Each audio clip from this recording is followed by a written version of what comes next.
Assalamualaikum warahmatullahi wabarakatuh. Hai, perkenalkan saya Regina Mariana Puspa dari Fakultas Ilmu Komunikasi Universitas Muhammadiyah Riau. Pada video kali ini, saya akan mempresentasikan sedikit materi mengenai hambatan komunikasi massa dan media dalam sistem pemerintahan. Hal ini diperuntukkan demi memenuhi tugas dari mata kuliah komunikasi massa kelas 3A2. Baik, kita akan membahas hambatan dalam kegiatan komunikasi yang juga menghalangi efektivitasnya proses komunikasi. Adapun beberapa hambatan dalam komunikasi massa, yaitu ada 3. Yang pertama ada hambatan psikologis, yang kedua ada hambatan sosiokultural, dan yang ketiga ada hambatan interaksi verbal. Yang pertama ada hambatan psikologis. Dikatakan hambatan psikologis karena terkait dengan unsur-unsur kegiatan psikis manusia. Dari hambatan psikologis ini terbagi lagi menjadi 4, yaitu dari kepentingan atau interest, yang kedua dari prasangka atau prejudice, yang ketiga dari stereotip, dan yang keempat dari motivasi.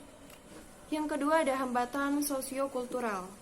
Dari hambatan sosiokultural ini dibagi lagi menjadi beberapa bagian yang yaitu ada aneka etnik, perbedaan norma sosial, ketidakmampuan berbahasa Indonesia, faktor semantik, pendidikan belum merata, dan hambatan mekanis.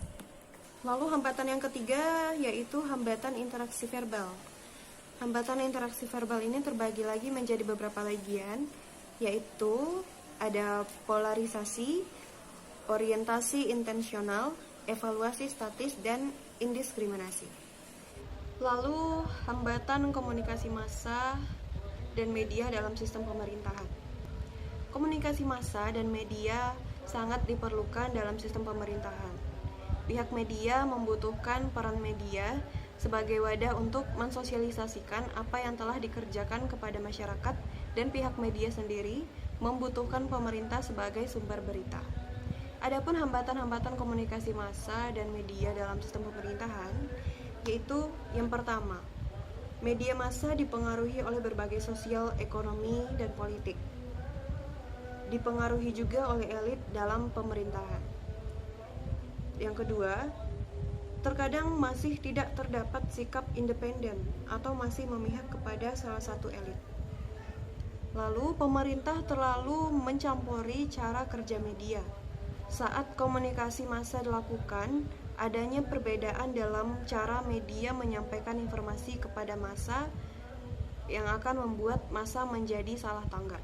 Kemudian hambatannya dalam sistem pemerintahan yang lain yaitu berpihaknya media massa pada suatu pemerintahan akan membuat massa menjadi bingung karena pemerintahan hanya menampakkan citranya saja.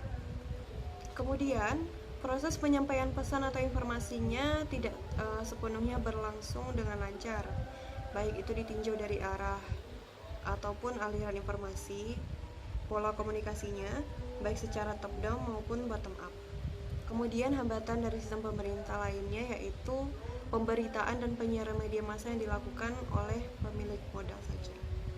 Lalu, media massa dalam sistem pemerintahan kurang menjunjung tinggi transparansi dan kebebasan berkomunikasi agar tetap menjadi rujukan masyarakat dalam menyikapi berbagai hal yang terjadi di sekeliling.